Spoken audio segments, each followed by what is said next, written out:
It is a great pleasure to have you all tune in today to this very important event.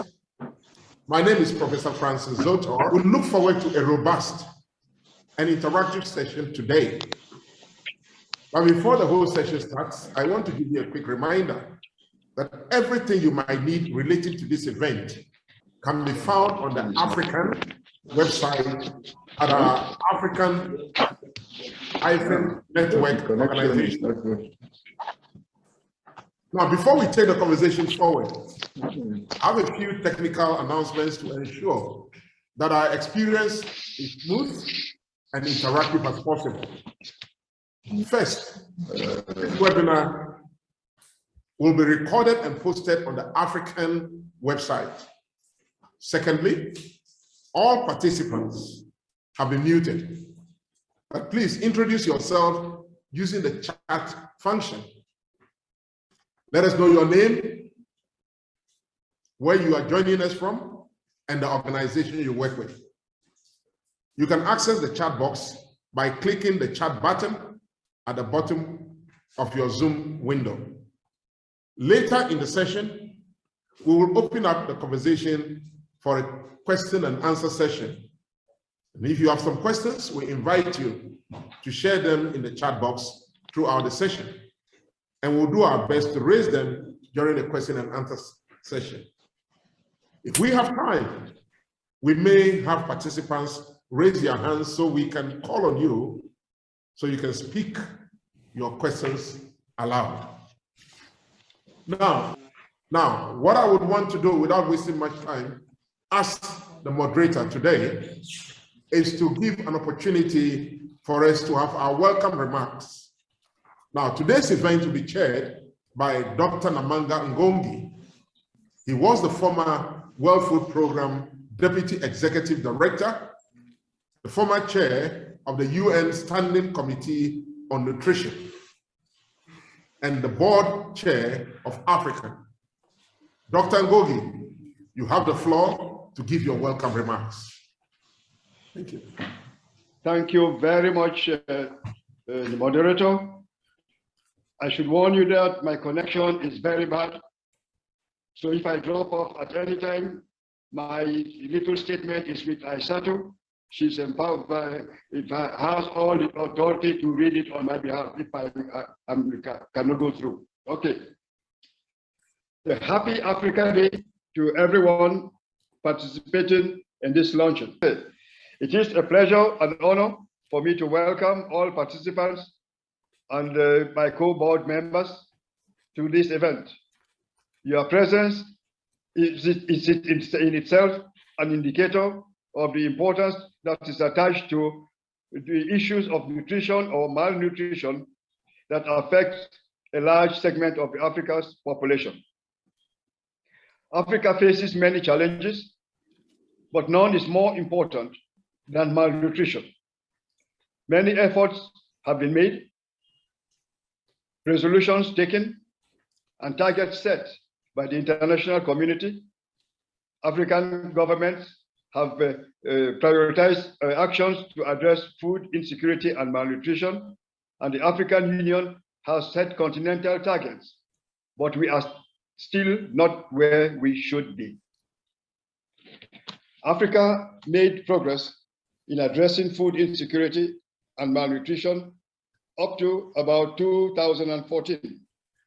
But this trend has been checked, and the numbers affected are now increasing.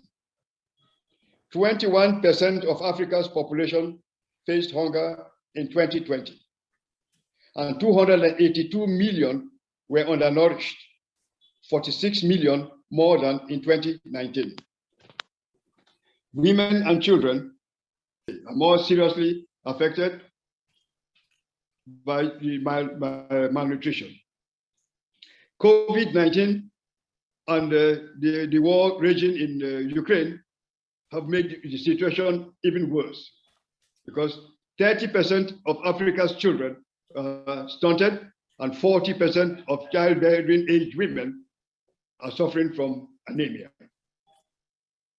As we speak, the East Africa region and the Horn of Africa in particular is facing food insecurity and nutrition challenges that are very serious. Concerted actions are needed to save lives. There are many factors that impact on food security and nutrition, such as drought, floods, civil strife, displacement and migration, poor sanitary conditions, including access to potable water, and poverty. And challenges that make action on nutrition difficult. Nutrition is multi-sectoral and needs coordination at several levels, at international, national, and community. And this is very difficult, given the many different players and agendas, such as Agriculture, Ministry of Health, Education, Social Welfare, and those responsible for disaster response and management. However, the level where coordinated action is badly needed is at the community. This is where decisions taken at international, national, and regional levels need to be translated into concrete actions that impact on lives. AfriCAN has identified the community as its main area of focus. AfriCAN will work with many partners to catalyze action at community level, drawing from local knowledge and resources, and rely on local structures for sustainability. Knowledge exchange, technical and financial support from partners and Africans in diaspora will be critical. National governments and institutions responsible for nutrition programs will have to pay more attention and facilitate actions by the many actors in communities. This launching will generate ideas and provide guidance that will empower Africa as it seeks to work with the many partners already engaged in the effort to improve the nutritional status of Africa's population, not just to meet continental and international targets, but to improve the quality of lives of millions of Africans, especially women and children, and save lives. Thank you for your kind attention.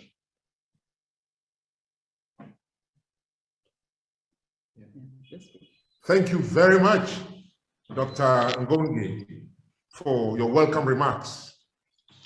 Without wasting much time, I would want to let you know who the next speaker will be. Now, most of you at this stage are wondering what AfriCAN is all about. In the next 15 minutes, you will gain an understanding on what the objectives of this great movement is all about and the role they'll be playing. I want to give the opportunity to Ms. Madame Aissatou Diallo, who is the Executive Director of AfriCAN. Aissatou, the floor is yours. Thank you so much, Francis. I'm presenting AfriCAN, and it's my pride, joy, and honor to be presenting AfriCAN. Have you ever heard of a pregnancy that lasted for several years? Well, this is it. And a pregnancy that was not only, that had several mothers, including male mothers. We met and talked a long time ago, and we've been talking ever since. From Zimbabwe, Julia Tabueri, from Ghana, Francis Zotto, myself. And I recall Julia called us the nutrition warriors. I don't know how much of warriors we were, but we were indeed fighting for nutrition. So we talked about the situation, and we talked about how difficult the situation was and how we couldn't make much progress due to several factors. So presenting AfriCAN, I was saying how we talked about the situation and we talked over the situation. And we all agreed that something needed to be done. There was so much already being done, but what could we do from our end? And that's how the idea of AfriCAN came about. And right from the very start, I have to ask everyone to focus on the name AfriCAN, Africa Catalyzing Action for Nutrition, which means that we are not implementing, we are catalyzing, we're here to catalyze action because there's so much work already being done that we need to catalyze and not to go out there and implement, but to support those who are implementing. Now, we considered nutrition as a puzzle in Africa. Why is it that the situation, though improving, is still moving at too slow a pace? Which pieces have we overlooked? Because there must be something that we're overlooking. Because nutrition intervention, we are at this stage of the nutrition puzzle, and we are asking, which pieces have we overlooked?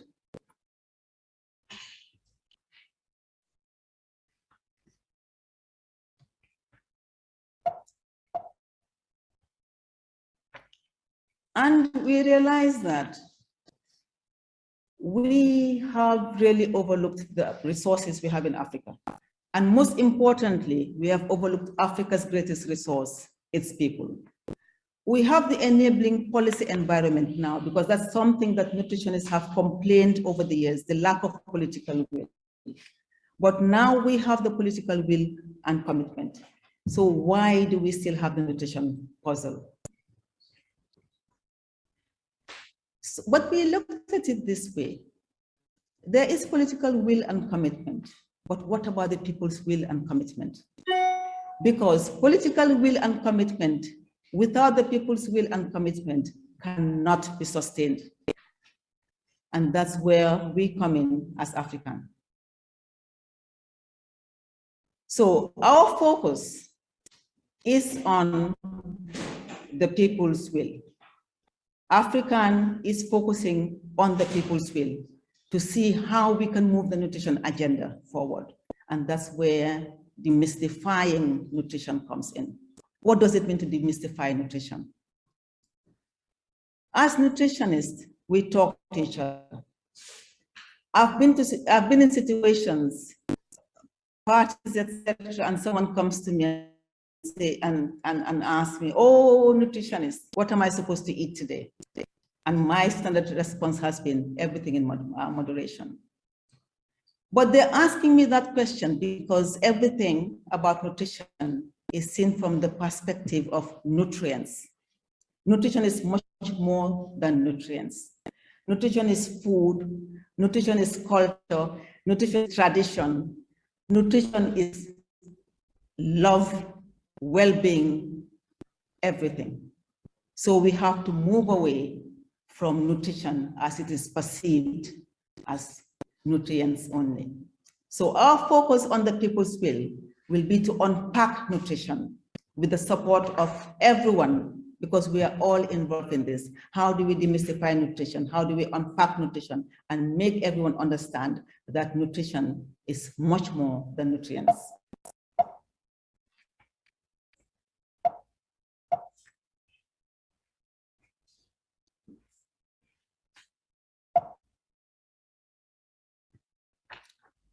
So we also decided as AfriCAN to look at resources.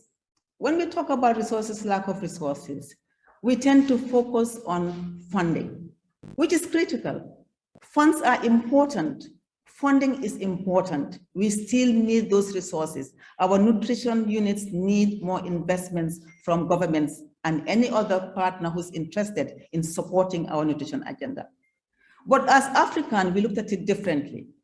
That resources, we have not looked at the resources from within the continent.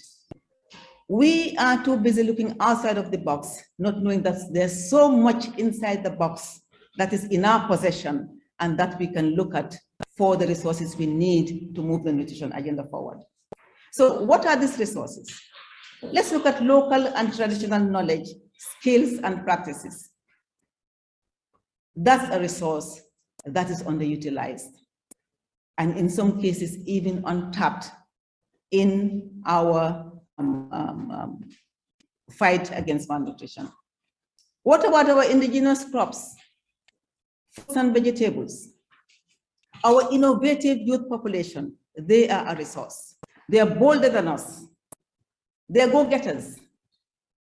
Have we given them the situation as it is and asked them to come up with solutions? They are an underutilized resource. Our media, they are also an underutilized resource because it's much more than reporting. It's about informing and educating. So they are an underutilized resource. We have a growing and vibrant private sector in Africa. Are we really utilizing them to join in this fight against malnutrition, or to ask them to join us to move the nutrition agenda forward? Academia and research institutions are there as well as an untapped or underutilized resource. Now, the one thing that we as AfriCAN emphasized and focused on, the diverse technical capacities and skills within the continent and in the diaspora. Because nutrition is much more than just health and agriculture.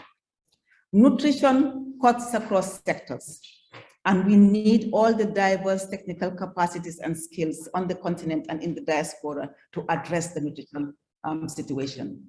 So this is one of our greatest resources, and we believe that it is an untapped resource.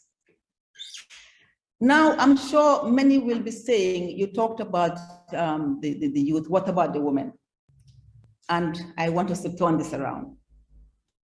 We all say women are the key to food security and nutrition. Let's give them the resources and food security and nutrition will improve. But women should not only be seen as key to food security and nutrition through their multiple roles, including productive and reproductive. But let's look at this differently. Women are the key to sustainable development through their improved nutrition, health, and well-being along the life cycle. So rather than waiting to get from women as the key to food security and nutrition, we should invest in women as the key to sustainable development. Let's invest in the improved nutrition, health, and well-being along the life cycle. And why are we saying this? A reminder of priorities. This is the malnutrition cycle. And many of you already know the malnutrition cycle. From the baby infancy, where poor nutrition will impact mental development, will impact mortality rate, and will increase the risk of adult chronic diseases, lifestyle diseases, diabetes, hypertension, etc. And we come to the childhood. From there, we come to the adolescent. From there, we come to the woman, the young woman during pregnancy, during lactation, and even to the elderly. And why is it so important to include the elderly in the malnutrition cycle? In the African context, who takes care of the children when the mother is out working? Is the grandmother. And yes, the grandfather as well. So this is the life cycle approach which AfriCAN is targeting. So what is our mission? Our vision is a healthy and well-nourished Africa. And we got this from the Africa Agenda 2063, where goal number 3 is a healthy and well-nourished citizens. But we said to ourselves, Africa Agenda 2063, that's 2063. I hope I'll still be here. But right now, as AfriCAN, we're talking about 2022, right here and now. And the goal of Africa Agenda 2063 has become the vision for AfriCAN, a healthy and well-nourished Africa. And our mission is to mobilize and harness Africa's untapped and underutilized resources towards improving nutrition sustainably on the continent, which means that the nutrition interventions that are happening today, we support them. But in order to improve nutrition sustainably on the continent, we need to look at resources from within Africa. And what is our goal? As has already been mentioned by Namanga, we are targeting communities, and our goal is nutrition literate communities with the knowledge, skills, and the will to improve their nutrition situation individually and collectively. And note the emphasis on individually. And our approach as a catalyst is to inform, educate, advocate, and inspire action and accountability for nutrition outcomes at the individual, household, and community levels. Now, our call for action to policymakers is to deliver on the promise. When you make commitments, when you sign declarations, you're making a promise to the African population. So we're asking them to deliver on the promise. We're asking our communities to claim the promise and play their part in identifying and employing local solutions to improve their own nutrition. And this is where we come again to demystifying nutrition. How do we expect communities to claim the promise when nutrition hasn't been demystified? Where are the declarations and the commitments? Have they been translated for the communities to understand? What is nutrition all about? Has it been presented in a way that communities can claim it and know that they can control, they have control over their own nutrition situation in addition to the policies, in addition to what the service providers are implementing as interventions. Call to action to the youth to engage and innovate for sustainable nutrition solutions. And we're calling out to the youth. We want them to be engaged and to innovate. We want the media to use their platform to inform and educate on nutrition. And you'll be hearing more about that from the expert that's coming later on today. The private sector. We're calling on the private sector to act and or support actions to prevent malnutrition in all its forms, starting with their own employees. And for the private sector also, we understand it's about business. We understand it's about profit, and we respect that. But it's also, we also say profit with a conscience. Profit with a conscience, let me repeat that, to the private sector. And to academia and research institutions, we're calling them to inform policy and action by incorporating nutrition in their agendas. And let me go back to one of the statements of the Millennium Development Project Hunger Task Force report from 2005, which says, scientific academies have given too little attention to the review, validation, and documentation of local practices and their incorporation into relevant development policies. And this is one of the things we are calling out to our academia and research institutions to take note of local practices, local knowledge, and see how that can be used to provide the evidence base for policy and action. Now, this is what AfriCAN is also all about. It's not about going out to give nutrition education to people over there. Talking to some young people, I was asked, how can I write a proposal so that I can go out there and conduct nutrition education in the communities? My response was, look at yourself in the mirror. Good nutrition starts with the individual. What AfriCAN is saying, good nutrition starts with me. As an individual, my personal nutrition. As a young person, as a youth, my nutrition. As a politician, as a teacher, as a media personnel, as a farmer, as a lawyer, and the list goes on. And for all of you out there, insert your profession in there. It starts with you. From the individual, to the household, to the community, to the nation, and eventually the entire continent. And this is what AfriCAN is all about. And then to say also as AfriCAN, I've said it earlier, I'm going to repeat this, I'm going to emphasize this. It's Africa catalyzing action for nutrition. It's not AfriCAN going out there to implement. We will work with those that implement. We're catalyzing action. We will not duplicate efforts. We will work with everyone and we will build on what already exists, because that's the only way we can move forward. So we are asking you to join us as we work on our program of work and donate your technical capacities to AfriCAN. And finally, as part of AfriCAN, we have established a platform that we call Under the Baobab Tree. We all know how important the Baobab tree is to Africa. So this is going to be a platform where we'll use to discuss, probably argue, reach a consensus, and move forward. Just like our elders would sit under the Baobab tree to discuss and make important decisions for entire communities. I'm not saying we're going to make decisions for the entire African continent, but this Baobab tree, under the Baobab tree, is for all of us to come there and together, work together, make decisions, collaborate, coordinate, advocate, and move forward.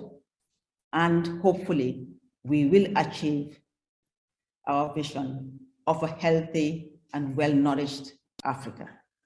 Thank you all so much. Thank you so much, Aissatou. Very inspiring.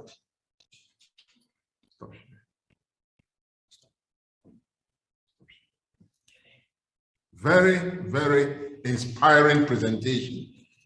Now you've given us an understanding of what AfriCAN is and what they stand for. And I can see personally that the sleeping giant is waking up to make a difference in our circumference of influence. There is a call for you to rise up and add your voice, that the reason why you came into time, you can make a difference. But before I stop and go on to my rantings, today, we're hearing from experts from different areas, not necessarily nutrition, what their perspectives of AfriCAN is and what AfriCAN should be doing to achieve its set objectives in addressing the nutrition agenda. I wouldn't want to waste time. I want to call on Dr. Charity Binka, who is the Executive Director for Women, Media, and Change. Now, the question I want to ask you is, Aissatou has just talked about the media and as utilized resource. What do you think the role of the media should be in informing and educating the general population on nutrition matters? Also, how do you think the media can be utilized better in our fight against hunger and malnutrition to move the nutrition agenda forward?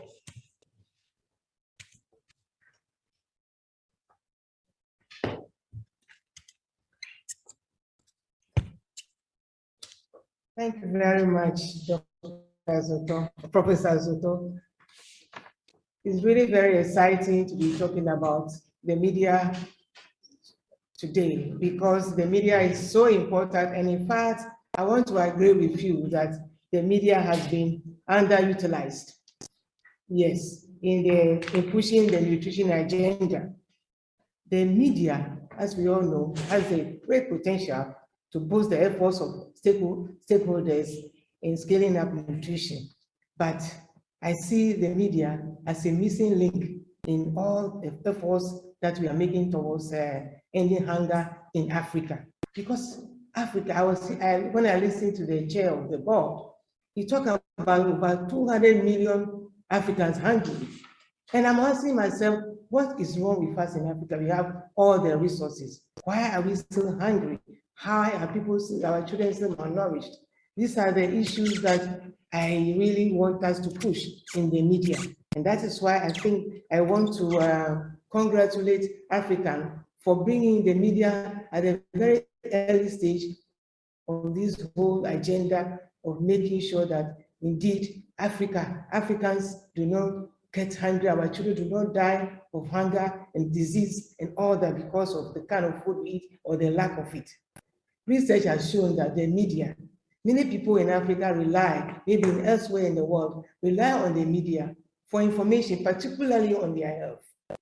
So if we do not talk to the media, we do not involve them, then neither we are still talking to ourselves. Then because the media has the potential to reach many people. So what the question you asked me, what can the media do?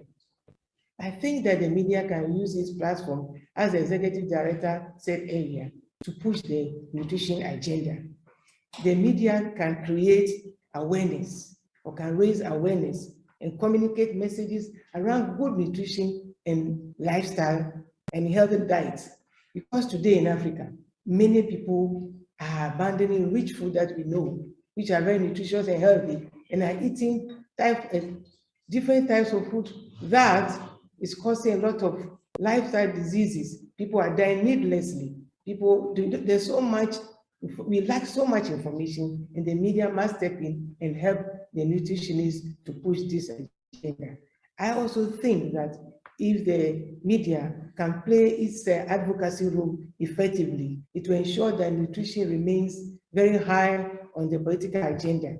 The media can pressure governments to make the right policies on nutrition, not only make the policies, but also make sure that they implement them, because they ask them, you said this, what have you done about it? I also think that the media can be the bridge between researchers, policymakers, and communities. What the researchers are doing, what they are finding out, link it up ask the policymakers, draw their attention to these findings, and ask them what they can do about it and what they are doing about it, and get communities to know what they are doing wrong in terms of what they eat, how they eat, where they eat, when they eat, what kind of farming practices they are undertaking that's affecting the rich food that we know that in our communities. I also think that if the media provides the right information to communities or community members, they will be able to, they will be empowered to claim their promises from the duty bearers, as the executive director said in her presentation. There are people, so many promises have been made over the years, and by our government, our leaders, what have they done with these promises? We need to the community members can ask relevant questions and get answers to them. I think that one of the crucial roles the media can play is ensuring accountability. I read about the Malabo Declaration and all that. We are saying that we'll end hunger by 2025. We are just three years away from that. Is there any sign at all that this will be achieved? No. And therefore, the media must discuss this, must bring this back to the fore. I also found out from my research that as far back as 2003, we started, governments of Africa have started making all kinds of declarations, or they made several declarations, which they never fulfilled. We need to talk about that. We need to question that. The media has the power to do so, question them. I also think that the media has the power to ensure accountability, ensure that service providers account for what they do, what they have been trained to do, how they are doing it. Look, if you're looking at the health facilities, how much attention do they pay to nutrition? the media can unravel this, the media can ask the relevant questions and bring these issues to the fore. I also think that the media has the power to ask the right questions, ask researchers the right questions, ask them, you put so much money into research or studies, what do you do with the findings? How do these findings inform policy? Whom are you talking to? Are you using these findings just to write papers and get more grants and maybe more titles, professors, doctors? Or you are using this policy, you are using these findings, you are disseminating information so that policies can be made and the right people can make informed choices about their health. And I think that is very important. The media can also question community members, ask them about their nutrition practices. What are they eating? How are they eating? How do they eat their food? How do they prepare their food? Farmers, in particular, I've been reading in the papers about how some people are using disinfectants to spray their farm, the vegetables. We need to question them. Is it out of ignorance or is it out of is it a criminal intent to do so? People selling by dirty gutters with flies all over. Community, we see, even though we are asking government to make sure they redeem their promises, I also believe that communities also have a role to play to make sure that we have good nutrition in Africa. And the journalists can engage them through radio, through television, through community centers, all the things that are opportunities that are available. So the media can use all these channels. We have no excuse because today we have community radio stations that use the vernacular. People can walk in into these radio stations and express themselves. They can also listen and they can ask questions, relevant questions. So I believe that the media has a crucial role. But I also believe that the working with the media is a two-way affair. And if Africans want to really use the media effectively, they have to have a media plan. How do we want to use the media to work for us to achieve our set goals? I believe the first thing that African can do is to, for instance, identify journalists that they can build their capacity to report on nutrition. We have been too silent on nutrition for too long. And the silence is deafening. So we need to talk about that. The media, AfriCAN, can also institute some kind of award scheme for journalists to motivate them so that they can continue to write about nutrition. It will not be just a one-day affair. It can be done. Others have done it. In fact, I read that some other institutions, scaling up nutrition, they've already started this kind of initiative. These are good practices that we can leverage on, learn from, and even use those experiences to our advantage as Africa. I also think that documentation of good practice is very key. There are so many good practices already on that we can pull all these together and prove to people that it can be done. And this, we should have newsletters. We can have a newsletter, we can have magazine that we can even publish every year as a AfriCAN. I think it's doable. And I want to suggest a name for the magazine. I want to call it Eyes on Nutrition. I believe strongly that if we all were together, the media, AfriCAN, and all the partners together, if we work together, we will find the pieces and put the puzzle together. Thank you very much. Thank you very much, Dr. Binka. Very inspiring. And you have indeed given me food thought. Eyes on nutrition. Wonderful. I also know that the youth have got a crucial role to play in addressing nutrition on the continent.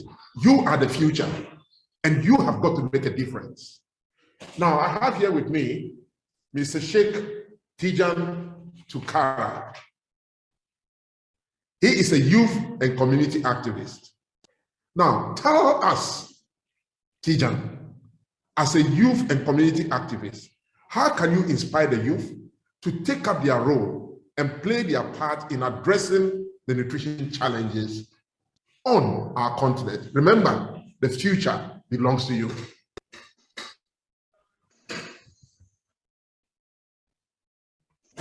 Thank you very much. This is a great question indeed. The youth indeed have a crucial role in pushing the nutrition agenda forward. The world today has the largest population of youth in history.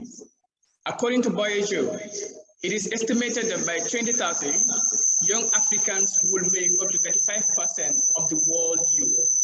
And 75% of those living under the age of 35 live in Africa. We need policies that will focus on inclusive youth advancement and also create opportunities for their development. An important element of youth engagement is creating opportunities for the youth to express themselves, voice their ideas, and provide inputs for projects and programs relating to malnutrition.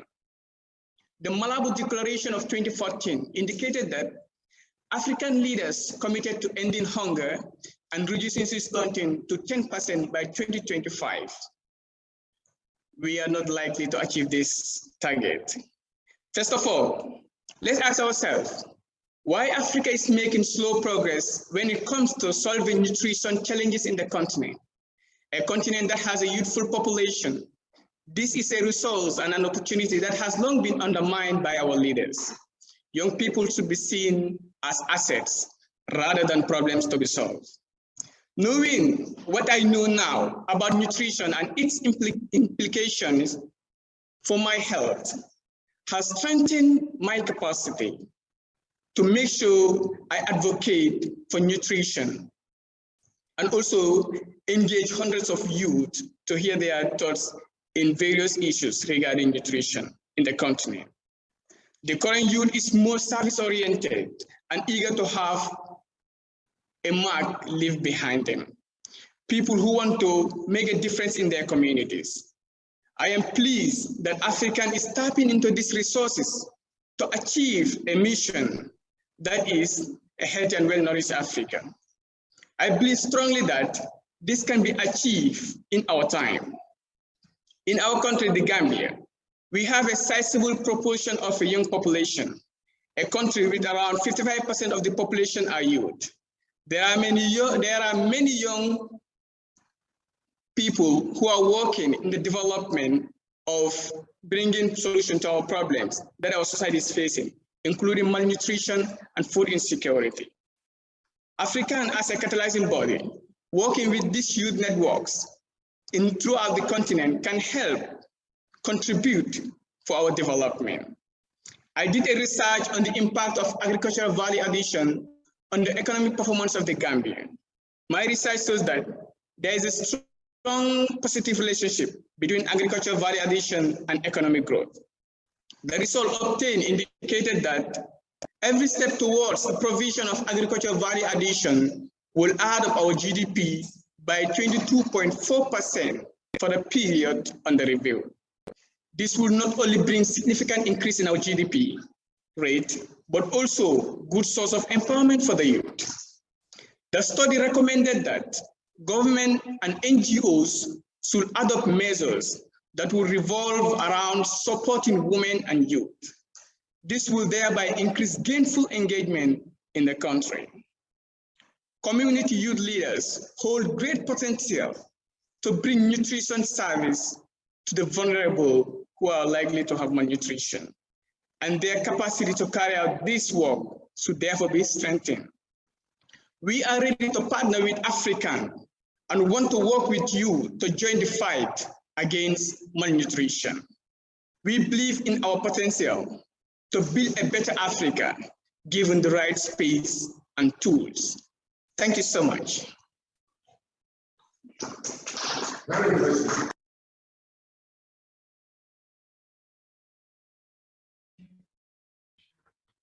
Now, it is very important we take the message that the youth has just presented to us. And Tijan, you are speaking for all the youth in Africa. and I applaud you for your efforts. Now, I want to go to our next presenter, Dr. Joshua Dion, who is the former Director, Food Security and Sustainable Development Division, UNECA, and a board member of AfriCAN. Now, Joshua, you tell me, as a former division of UNECA, they initiated the Cause for Hunger studies. And with your background in agricultural economics, how do you think the importance of nutrition to socio-economic development can be promoted at the community level? Thank you. Thank you, and good afternoon to you all. It's a pleasure to bring the economic perspective to the work of AfriCAN. We all know that malnutrition imposes very high costs on African economies.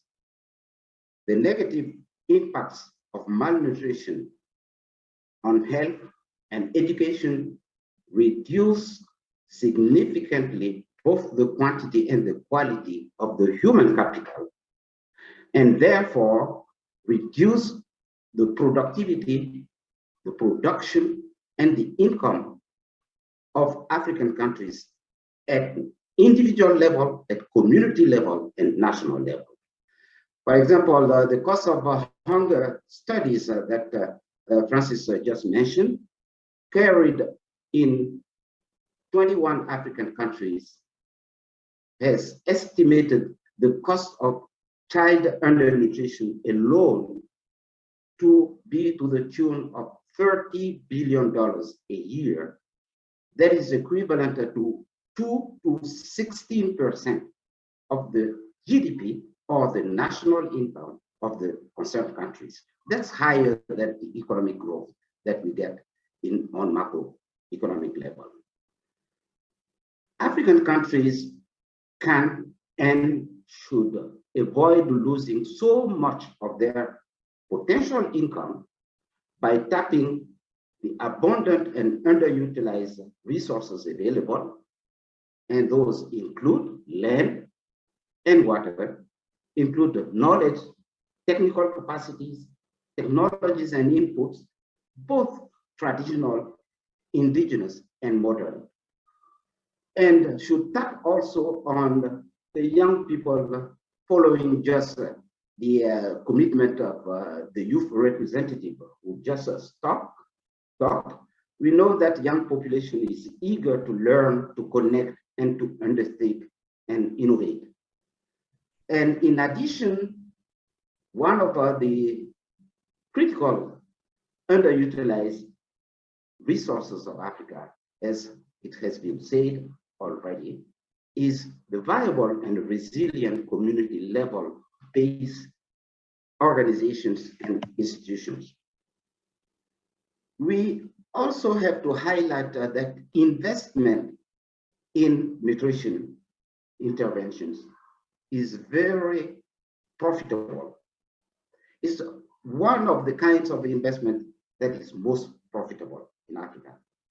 Can you imagine a rate of return of 16 to 1, meaning that for every $1 invested in improving nutrition, we get $16 in return. Africa's leaders have expressed a strong political will to end malnutrition through different declarations or resolutions and commitments at the highest level. But this political will needs to be translated into real impact and outcomes at the community level and individual level through, first, bold public sector level action at crafting and implementing nutrition sensitive policies along the value chains of food products throughout the agri-food system, including in research and extension, production, trade, storage, transport, processing, and marketing.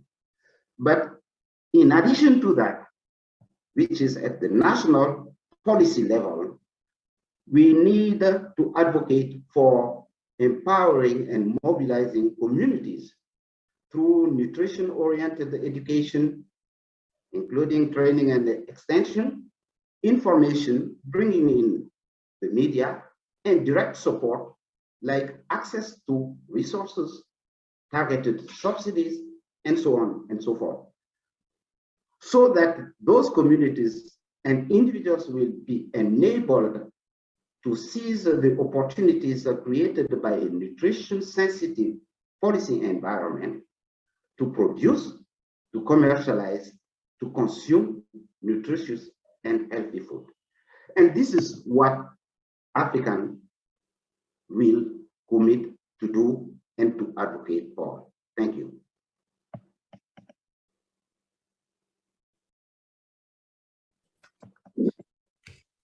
Thank you very much, Dr. Joshua Dion. It's great to know that indeed Africa needs to do certain things, rise up and be a force to reckon with. Now, I want to move on to our third presenter. And our third presenter is Madam Julia Tagriweyi, the former Director, Food and Nutrition Council of Zimbabwe and Director of AfriCAN.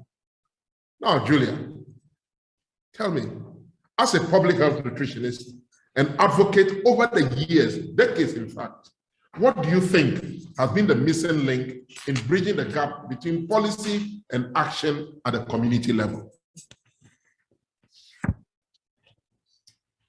Good afternoon, everybody, and thank you for that question, Francis.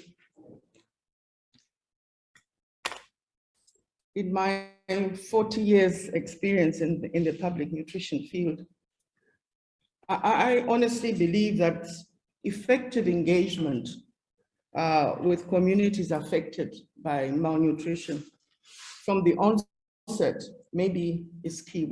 There are examples where this has happened, but it's not happened long enough. We need to engage communities even in the policy-making process. Communities have indigenous knowledge, practices, that have produced well-nourished children. In spite of the gloom and doom, we talk about 30% stunting, 40%, even in some areas a bit 50%, still more than 50% of African children are well-nourished. They're okay. Do we know why? They're coming from the same community. Have we bothered to learn enough about what those families or mothers are doing that we can build on? I think for me, that is an underutilized resource. As Isatu mentioned earlier, our people have a lot of indigenous knowledge, which perhaps our researchers and even our practitioners, in our quest to do good, we mean well, we meant well, I include myself, in a hurry to fix those that were malnourished, we did not pay too much attention to what was there. What was already there that was making family X have well-nourished children in the same community, same environment, but somehow their children are okay. Yes, there is room for blending new science, new knowledge with indigenous practice so that we can accelerate faster. But I think we've done ourselves a great disservice by not looking at what we have and building on it, using whatever the new science we have learned over the years. And I believe the other underutilized resource that probably is also delayed. And as AfriCAN, I think we're looking to see how we can facilitate making that distance between community and policy shorter.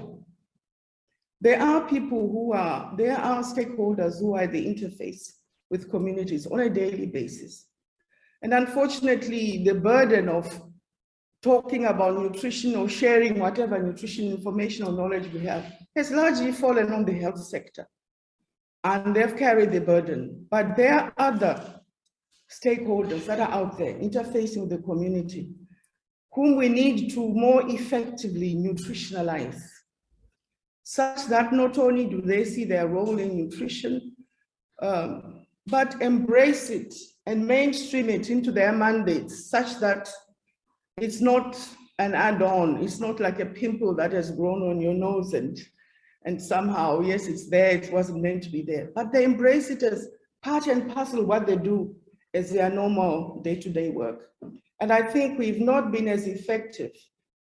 I think the fact that now we're talking of nutrition-sensitive agriculture, that's a good beginning. But we have other stakeholders we need to reach out to, the traditional leaders, we have the education sector, we have stakeholders in local government, parliamentarians, for example, community-based organizations, including faith-based organizations. We have paid lip service to engage in them, but I think our communities are engaging with so many different stakeholders, local businessmen. What role can they play? If we can effectively engage these stakeholders and sectors that are closer to the community, perhaps the pipeline from policy and strategy to community can be shortened. And it is honestly my belief that this can happen. And as one of the goals of AfriCAN, is to have nutrition literate communities. Communities that are able to make informed decisions and choices about the nutrition of their family, so that we no longer talk of malnourished, or we no longer talk of nutrition campaigns that are supposed to educate everybody. I mean, I was reflecting on the developed world, Europe and America. You don't hear of mass nutrition education campaigns, largely because a lot of their population, through the education system and so on, are aware, reasonably aware. They can make informed choices. We need to be at a place where our communities are knowledgeable enough about nutrition, the role they can play, because they're the first nutritionists. Some of us had to study 4 or 5 years but the first nutritionist is the mother and the father in the home. Some of them actually know what to do, but a lot maybe don't. And it is my belief that bridging that, narrowing that gap between the well-meant policies, Africa is so abound. And I really get a bit fed up when I hear we need more political commitment. It's there. After all, we, the technicians, are the ones who make our leaders sign these things. Translating them, operationalizing them. Whose job is that? Is it the president to operationalize Malabo? They are there, we have to action them. But at the same time, our communities may not even be aware of these good intentions that their countries or their governments have in store in terms of uplifting their food security and nutrition. So I believe effective engagement of communities as partners around the table, where we also learn from them, embrace the good indigenous knowledge and practices that may exist, and have a hybrid with new modern thinking, new research and new information that is continuously emerging. So I believe in a nutshell, a more effective community engagement from the onset may help bridge that gap much faster. Thank you so much, Madam Julia. A speech steeped in experience. Great. Now, the next person I'm going to call, I know if I give her 1 hour, she has so much to share with us, but she has only got 5 minutes. I want to call on Dr.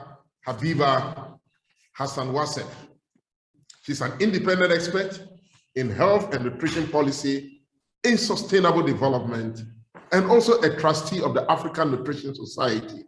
Habiba, 5 minutes. Tell us something. But the question I want to ask you is, yes, how can interdisciplinary research and training help in addressing the continent's nutrition challenges? And what is the role of communities in research? Research for solutions to the problem, research without money, feedback from communities, and how students can do research. Habiba, please, over to you. Thank you. Thank you. Your announcement was a warning to keep to the 5 minutes.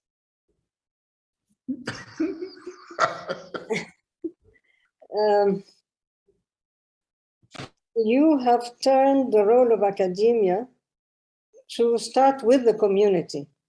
How can the community help academia? And I think one important fact that Julia just insisted on, that communities already have knowledge, and that it's up to academia to build on that knowledge, not to ignore it. So let me just go to some basics. Academia main role is education, learning, research, and training. Now, in order to understand the community, they need to be working with the community.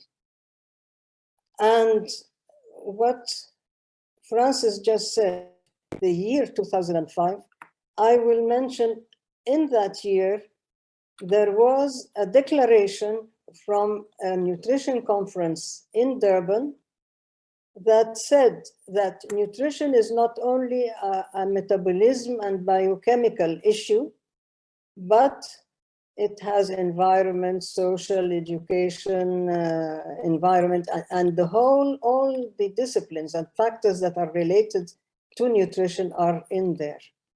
So if academia wants to help the communities to improve their nutrition, they have to look into the curricula. The curriculums have to be revised, to be interdisciplinary. The curriculum itself has to be interdisciplinary. Research in nutrition since quite a number of years now. I've been working on that in research programs since 2007. And all proposals for research asked for the research teams to be interdisciplinary. The nutrition improvements cannot happen alone. And as a medical person, I'd like always to mention health and nutrition and not nutrition, because we eat not to survive, but to grow, to develop, and to be active members of the population, of the community.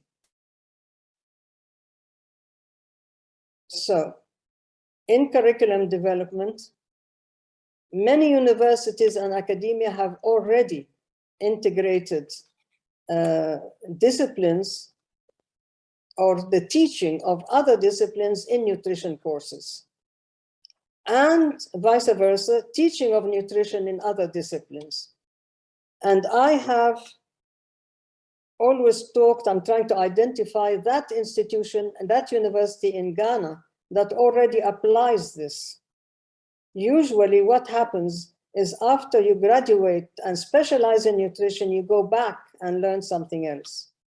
Now, why is this important? It is terribly important because unless you know what the other sectors can give nutrition and what you can ask the other sector in order to improve nutrition, there is no success in just simple, what we say, coordination. Everybody does his own business and then on paper, they contribute to the same goal, but it is not coordination. Because, for instance, if I go into a community and all the children are malnourished, and the only reason was that the source of water was polluted. It had nothing to do with nutrition, it had nothing to do with food, the food was there, everything was there, but they had repeated diarrhea and malnutrition. So that is terribly important to know. The other fact, which I started with, is that the knowledge that the community has. Now, I think in what I heard about AfriCAN and what I know till now about AfriCAN, is that AfriCAN can be the interface between the community and academia. Under the baobab, when the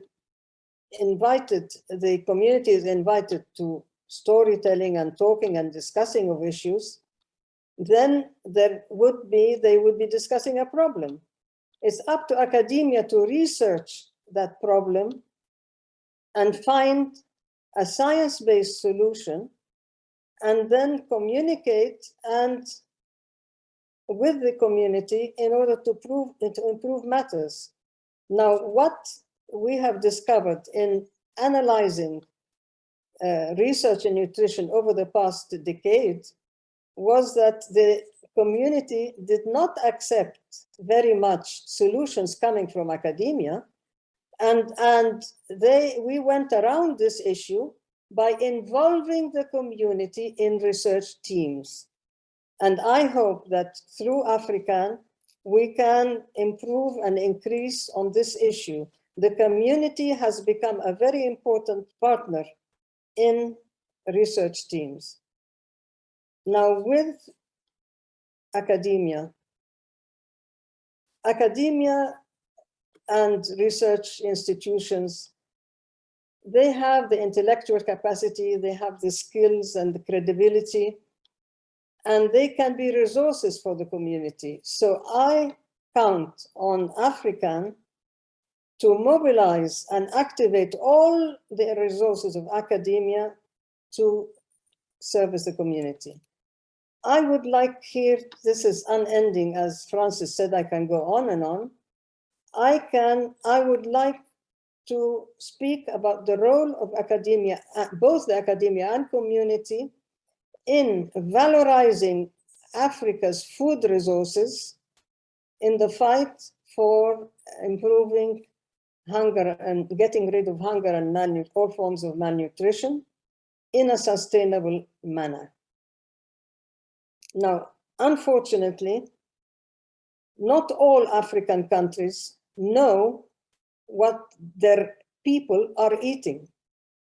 We call them food-based dietary guidelines that are based on a research, comprehensive research on all food resources in a country.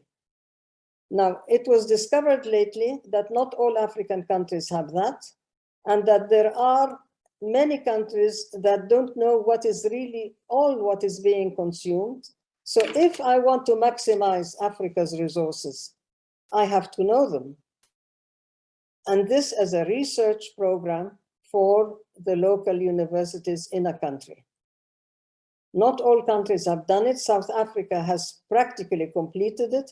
Other countries in the north have practically completed it, and many other African countries have done that. But we need first to do that. The other thing, if we want to eat African and consume our own African resources, especially in the interruption of the food supply chains, the Ukraine war, etc., and all what we are going to suffer in the future, we need to develop a partnership with the food industry, food processing industry, a win-win relation with the food industry. And this can be done also through research and innovation. It is... Your time is up. My time is up. How fast? Well, let me just maybe conclude or make a remark on that nutrition starts with me. There is one person who was not on the list, and these are the mothers. The mothers who are responsible for feeding their children. Good nutrition starts also with the mothers. Thank you.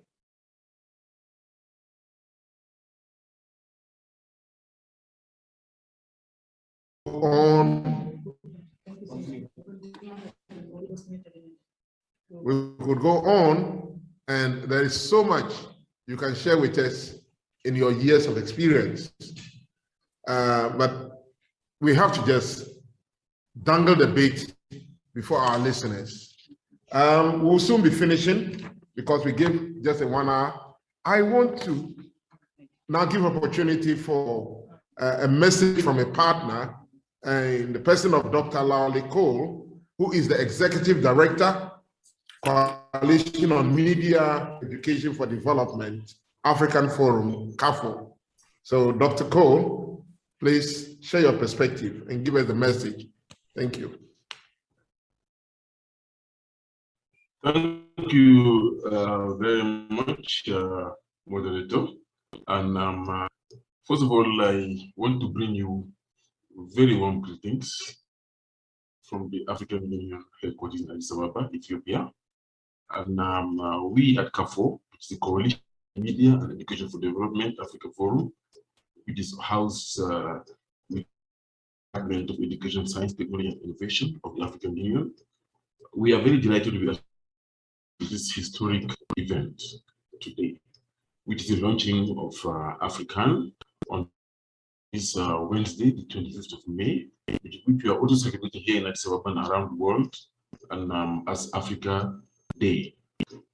This launch also coincides with the launching, with the designation of the year 2022 as the African Union Year of Nutrition and Food Security, under the theme Strengthening Resilience in Nutrition and Food Security on the African continent, and also sub-themes which read as Strengthening Agro-Food Systems, Health and Social Protection Systems for the Acceleration of Human, Social and Economic Capital Development. As part of the long-term vision set out in our Agenda 2063, the Assembly of Heads of States and Government of the African Union adopted several common African aspirations, drawing on the potential of Africa's populations, in particular human capital, well-nourished citizens, and in good health, with a specific emphasis on women, adolescents, and children.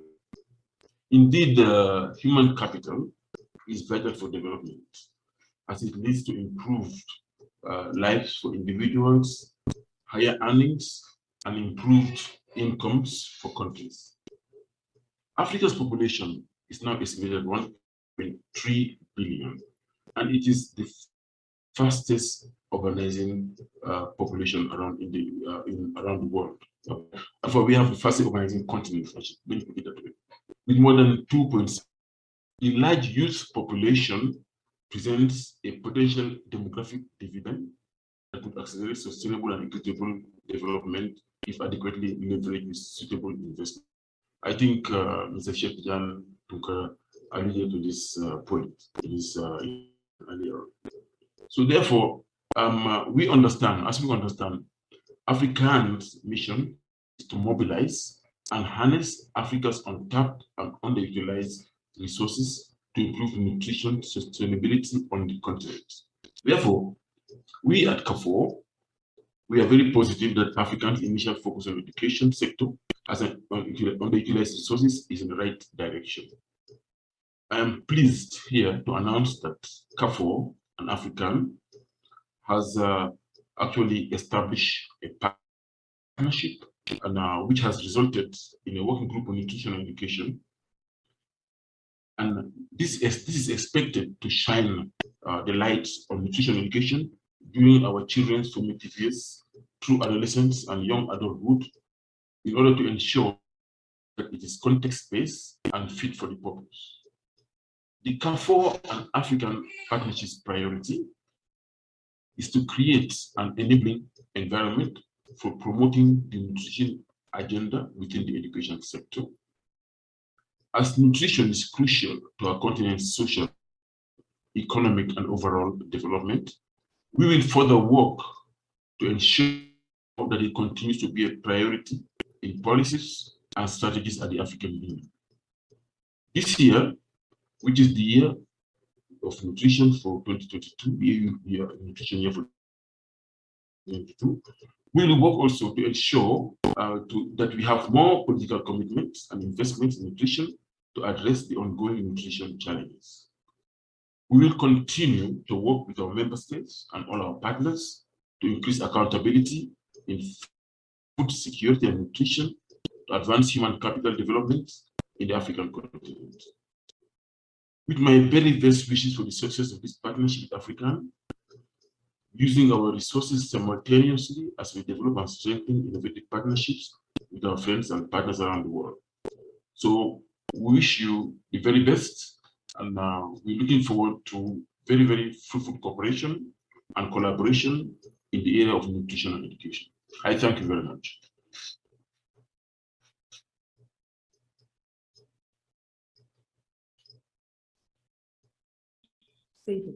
Thank you very much, Dr. Laoli Cole, for your encouragement for us.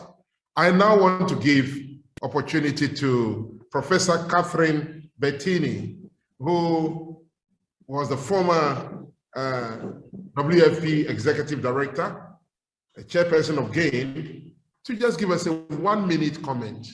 Thank you for coming on this, Professor Bettini. Thank you very much for inviting me. I want to congratulate all of those involved in creating AfriCAN. I think it's a wonderful, wonderful idea based on the grassroots. As speakers have said, we talk a lot about policy and commitment and everything, but really we have to reach the people. And you are doing that through this concept. I applaud the leadership of Dr. Ngongi, Dr. Jallo, and everyone who's been participating. And I know all the rest of the nutrition world that you've been a part of for so long is applauding your approach, this initiative, and looking forward to working with you. Thank you. Thank you so much, Professor Bettini. I now want to give opportunity to Callistus John, an advocate, an AU advocate. Over to you, Callistus. Thank you, Prof. Thank you, Prof. Thank you, senior and junior colleagues. On my experience as the Partnership of Aflatoxin Control in Africa, the AU PACA, I think I have learned. Let me just start from here.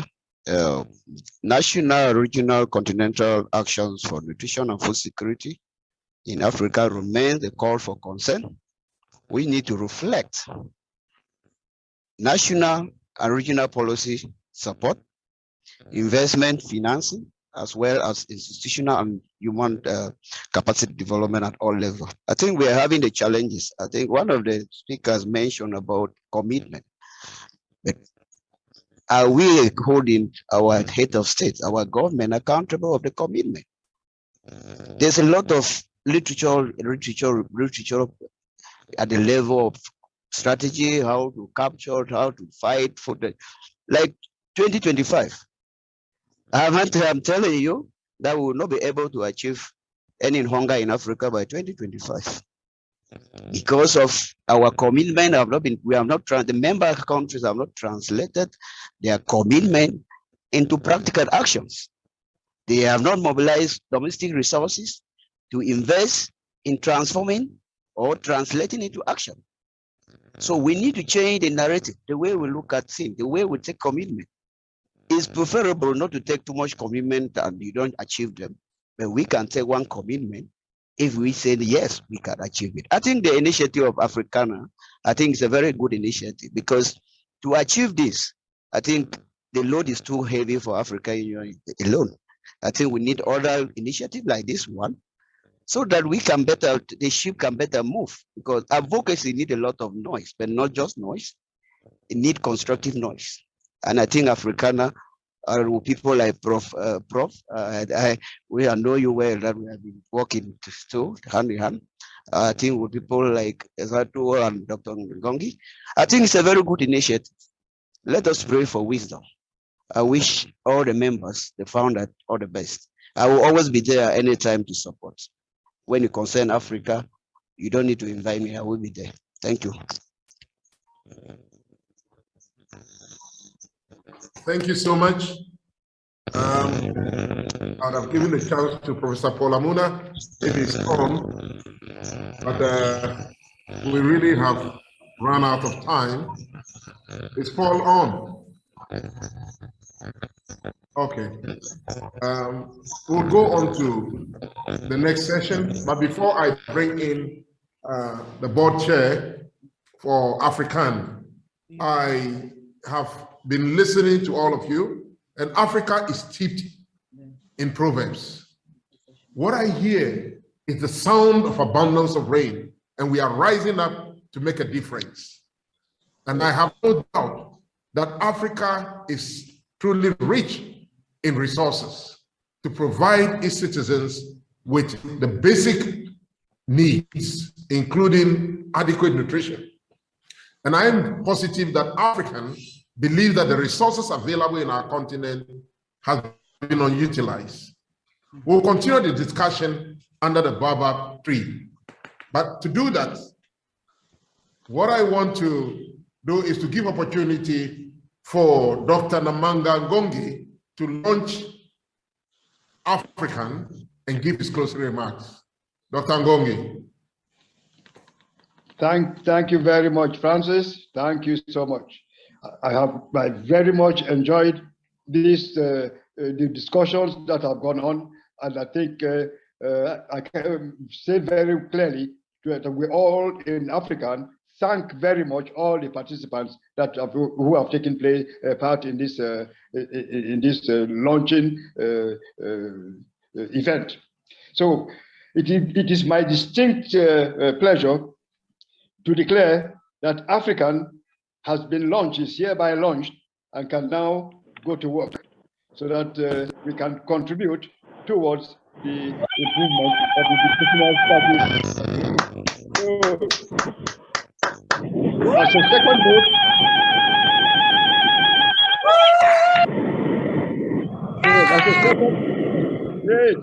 as a second note, in keeping with our African traditions of having good and meaningful discussions under trees, I hereby declare and launch the baobab tree platform for discussions on nutrition and to how we all share knowledge to improve our nutritional status in Africa. So I thank everybody for having taken part, and I declare that the AfriCAN is launched and the baobab tree forum platform is also launched. Thank you so much, Dr. Ngongi, and we would want to bring our session to a close. And it's refreshing, encouraging to know that AfriCAN has come to stay. AfriCAN will make an impact, not only in this generation, but in the next generation. We want to empower the youth to wake up, to rise up, and take their destiny in their own hands.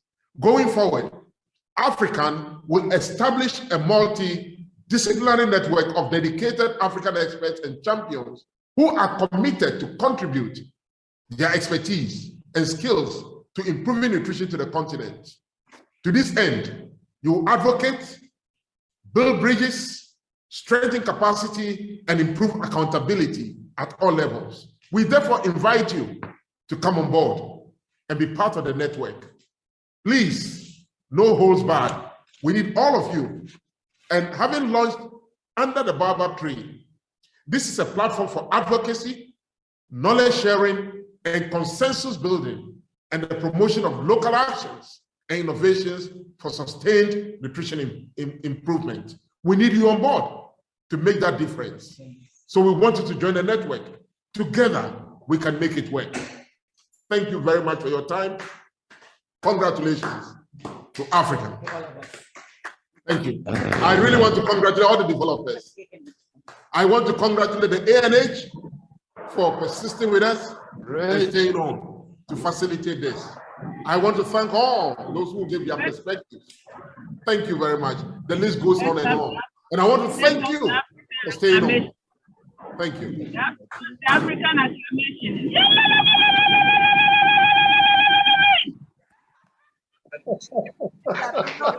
You love that.